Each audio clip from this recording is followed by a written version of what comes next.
Hello friends, आज आसतु करिया आमे पखाला भात को चिंगुड़ी भजा।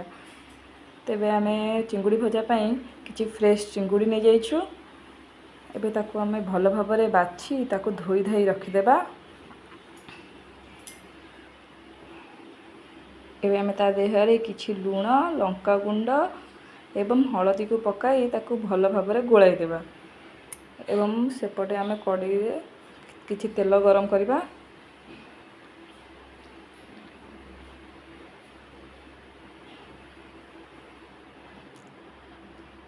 तेबे आमे एबे कढ़ाईटी गरम हो जाइए। एबे चलतु आमे चिंगुड़ी को पकाई देबा एवं चिंगुड़ी को लाल हेबा पर्यंत भल भाबरे भाजी देबा। देखंतु प्रस्तुत हो गला हमर चिंगुड़ी। एहाकू आमे पखाला थाली सहित सर्व करिया। यदि मोर वीडियोटी भल लागिजे तेबे लाइक शेयर सब्सक्राइब करिया को जमार भी भूलिबे नहीं।